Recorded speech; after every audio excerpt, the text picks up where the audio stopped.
Yo, it is Thahir, and today we're going to be talking about dropshipping. And with us, we have none other than Johnny FD. What's up, guys? A pioneer of the digital nomad movement. He's actually the founder of the Digital Nomad Summit, and he's been traveling around the world over the last 10-12 years. Yeah, it's been a while. Building different streams of online income.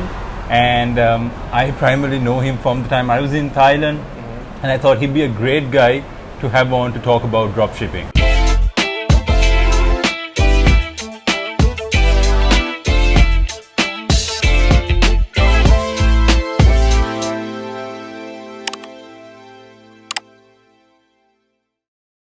So, yeah, I've been dropshipping now for more than 7 years, and it's been cool that I can do it from everywhere, from Thailand, from Sri Lanka, from Europe, and even when I travel back to the US. Awesome. So Johnny, I basically want to give everyone just a quick crash course into kind of understanding what drop shipping is. Obviously, it's a huge topic, and you can't just have a conversation over like this to convey everything. But for those who are very new to the subject, first thing, how would you describe dropshipping in 30 seconds? Yeah, so there's two camps of people. People that either have no idea what it is, never heard of it, or the people who have heard of it and think they know what it is, but are completely wrong. Most people who have heard of it assume it means selling cheap stuff from China or from AliExpress, and technically that is one form of dropshipping, but that's not the way I do it, and that's not the way I recommend. What dropshipping actually is a fulfillment model. The actual business is called e-commerce, where you're selling things online. So let's say we're selling like these, bar tables or something, right? Or these bar chairs. Normally, as a real, retailer, you'd have a showroom, and then you would have a warehouse, and you would still have to get a supplier from somewhere, whether it's from Sri Lanka or from the US or from China. You would normally buy like 500 pieces of this and just store it in a warehouse. Yep. So they ship it to you, and then when the customer buys it, you ship it to the customer. With dropshipping, it just cuts out that need for a warehouse, where nowadays, especially because you don't have a showroom anyways, you don't actually need physical inventory. You just have the images on a website. Yeah. And then instead of the supplier sending you the items for you to warehouse and then you sending to the customer, dropshipping just eliminates that middle part and says, I'm going to make a deal with the supplier and ask them to ship it directly to my customer whenever a customer orders something. Right. So let's say, for example, we're in the US and the customer is in California, my supplier is in New York, and I'm in Texas. Normally the supplier would send it from New York to Texas, and then I would send it from Texas to California, but now they would just send it directly from New York to California. Right. It's simple. Okay, sweet. A bit longer than 30 seconds, but that's a super intro. All right, second question. How long have you been dropshipping for? And in your experience, your first time around, how much was it that you kind of burned to kind of understand and learn? So I started in 2013, so it's been 7 years now. Okay. And I spent, just 2 or 3 months learning to do it. I was really lucky where my mentor, this guy named Anton Kraley, he was doing it for 10 years before that. So he had his experience, and he had just come out of the course that I took. So I got to shave off a lot of time and a lot of that, that period where you mess up. Yeah. I think a lot of people, what they either do is they try to just do it on their own through watching like random stuff from YouTube and here and there, or they follow someone's cheap course that person followed someone else and they've never even done it themselves. Right. So that's what ends up having wasting a lot of time. Right. So for me, I've now started 3 stores on my own, and I've partnered with people and started 7 more. Okay. And like 90% of them have been successful. Right. So I don't think there's that much of a time to waste or much money to waste.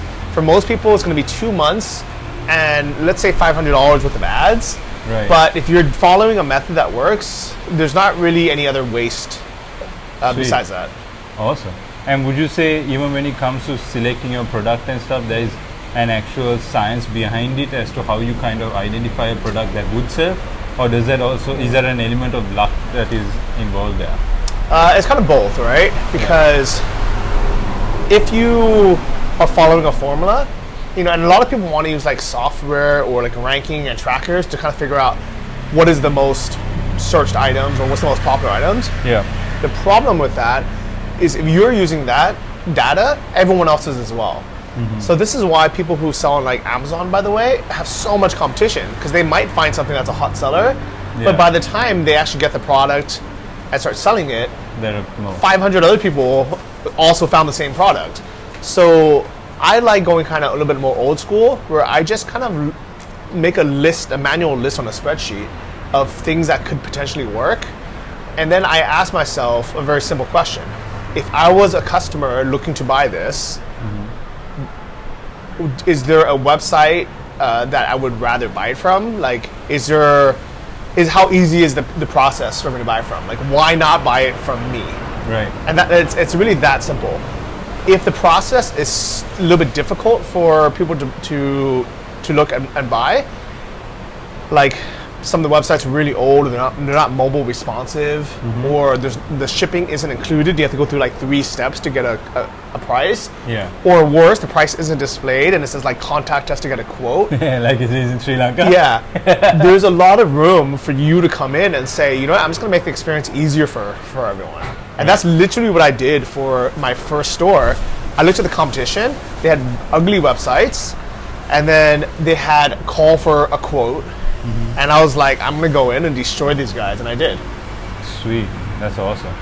All right, so third one, for those who are new, wanted to double their feet in dropshipping, you now said like, don't waste your time trying to just pick it up off YouTube. What steps would you suggest in 2020 or 2021 to kind of get on the right track towards dropshipping? I would follow one method, and the problem with all the different kind of methods out on the internet, it's kind of like, I don't know, sourdough bread recipes or like croissant recipes. Imagine like kind of taking bits and pieces of each recipe and trying to make one pie. It's not going to work. You need to follow one recipe. And then you need to follow it from someone who's actually baked that cake before. So that's what I would suggest. The only 2 courses I recommend is Anton's. You can even use my link, it's antonmethod.com, or you can use my course, it's free.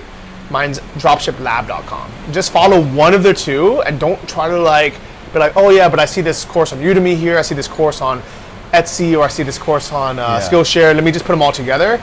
Like, unless you're really good at knowing how to put things together, like if you're a master chef, like a chef already, you can be like, oh yeah, this would work. I'm gonna take this sourdough, I'm gonna take this blueberry muffin, I'm gonna take this pizza, I'm gonna put them together, and it's gonna be even better. But if you've never baked before, don't try to mix stuff. Yeah, I think that's where I went wrong when I started, because I was following so many different courses, and I ended up busting so much of money that I kind of pulled back on it. But I have also realized I've met so many people that have been super successful with dropshipping, even here in Sri Lanka. So for those of you who are in remote parts of the world, this is not something that's just exclusive to being on the western side. This is something that you could pretty much do from any part of the world. And the beauty is that all you need to do is like put in that hard work, and then you can make it happen. So as far as like foreign markets, I suggest you dropship and set up a shop in your home country. Even though it's possible as a Sri Lankan to do dropship in the US, you have to go through a lot of like steps. You have to get a like US tax ID number, you need to open a US bank account, you need to get approved by US suppliers. There's so many steps. It's like halfway to getting citizenship. It's just not worth it. Versus if you do it in your home country, you'll have your own obstacles, but then at least you can do it in your own country and figure it out. And I guarantee that by 2021, every country out there is going to be buying stuff online. You just have to ask yourself, like, if they're going to buy it online somewhere, why can't they buy it from me? And I mean, today, especially after the whole pandemic, it's more kind of leaning towards that side. You see it, like everything you want to buy now, you just want to buy it online. Even some of the traditional like grocery stores in the country have started selling online. So it kind of just goes to show that like everything you want to get in future, you're going to be buying it online. And basically, if you can market it better, that's your opportunity there. Or just make it easier for the customer. So Johnny, as per my experience, and I haven't been fully successful in it, but it is about finding the right product. And like you said, the way you look at it is is there a need for it? But for someone new starting out, what would your advice be to them to start on the process of identifying a product? So I'm going to give you a couple of secrets that Anton has taught me. Okay. Write down on a list, on a spreadsheet or something, the last 50 products that you bought over the last 5 years that were over a certain amount. So in his method, he says between $300 and $1,000. Okay. And you go through old credit card statements. You think about like your job, like if you had to buy something for work. And you don't want to write down, just write down everything, but like don't focus on things that are like that one exciting item that you're like so excited to buy, like a PS5 or a new MacBook. Think about those mundane things that you didn't really want to buy, but you had to buy, whether it was for work or for personal use or for your house. Think like those are the best things because people aren't going to do that much research to buy, like, for example, I don't know, let's say they needed something for their office. Or not even like this, but imagine like they needed something like a fence or something, because theirs broke, or they needed like something to like raise their lights or something to like hang lights from, right? Like that's a good example, right? Like you need to buy, like some people like, they need to hang stuff from their ceiling for some reason. They need to buy these support beams. Nobody's like thinking, oh my God, I'm gonna think about this for 5 months and dream about it. Yeah. They're just gonna like spend like 5 minutes to research it and find something that fits, and they're just gonna buy it. In general, and there's not that many places you can go. You can't just go down to the shop and buy these things. So you got to like think about, okay, what is it that I actually have bought in the past? And if you can't think of anything, give yourself 2 weeks to think about it. If you really can't think of anything, ask friends. And that's actually how I got some of my niches. As I literally just asked friends, hey, what have you bought in the last year or two that was over this amount? Right. And they'll just like say random stuff for like improving their house or for their backyard or for their work, and I'm like, oh, people buy that? Like, where do you buy that? Oh. And then you have an idea. Awesome, that's amazing. Yeah. Thanks a lot for that. So before my last question, I also thought to ask one more, which is, in terms of marketing, is there a general, are you seeing a trend as to how much of money, like in comparison to your revenue, that you would spend on marketing? Yep. Is there a trend, and has that trend been increasing over the years as ad spend increases? Or, what are your thoughts on that? Yeah, so ad spend has definitely increased. I remember when I started 7 years ago, Google search was really cheap. I could get a click for pennies. Now it might be, closer to $1. So it is a huge increase, and that's partially why this high ticket dropshipping has worked much better. Where instead of selling $300 products, I've been selling $1,000 products. I have more margin now. Right. So before it used to cost me, $7 to get a customer. Now it might cost me $30 or even $50 to get a customer. But if the item is expensive enough, or if I can sell to them every month, then it becomes worth it. Awesome. And the final question. So, like you said, you yourself have started a dropshipping course. Your one is actually free, which is amazing. But for those of us out there, like even myself, I actually followed like 3 different courses, but they were all free courses, and I kind of got jumbled up in the middle. How likely is one to succeed if they were to follow just the one course, put in the right amount of time, and have a minimum spend? And what would you say that minimum spend would need to be to start off? So it depends on the market. In the US, because ads are expensive, your minimum spend is going to be $500 before you start making enough sales to kind of counteract that again and be able to reinvest the profits. I would say $1,000 in ads is safer, but also depends on your niche too. Because if you go into something very competitive, then you might need more money to spend. Yeah. Right. So, but let's say $1,000 or less in ads in general, and then time-wise, 2 or 3 months. If you can't do it in 2 or 3 months, you probably want to pivot. And the nice thing about the way that both Anton and I teach is, even though we select a niche, it's easy to pivot. So, like, let's say your store is something like, homeandgardensupplies.com, you have a lot of room to move around. So maybe you start with just like, these, tiki things, but then like, you're like, okay, that's not doing very well. Let me try these benches. I'm like, okay, that's not doing very well. Let me try these terrace things. And it's pretty easy to pivot. It's probably the exact same success and failure rate of anyone starting a physical business, whether it's a restaurant or a coffee shop or a store selling this stuff. Right. The only difference is, if you spent $100,000 and and you took out a loan to build a physical place, and you spent 3 months building the place, Yeah. you're probably not going to give up after a month. You're probably going to just do whatever it takes to make it work. True. If instead you spent 2 weeks making a website and like $29, people just kind of give up pretty fast because there wasn't that much investment. True. But I would say any business, whether it's online or off, is hard. Yeah. And not everyone is meant to be an entrepreneur, Yep. but it's possible. Awesome. That is amazing advice. And I think with that we're done. If you guys are interested in dropshipping, I mean, I'll be talking about completely different topics over here.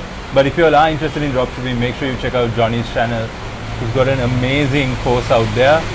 And and Antoine as well. And thanks a lot, Johnny, for joining very us welcome. and talking on this. And I will see you guys in the next one. I hope you found this of use. Drop a comment down below. And yeah, we're going to Time have for some family. Okay, with your family.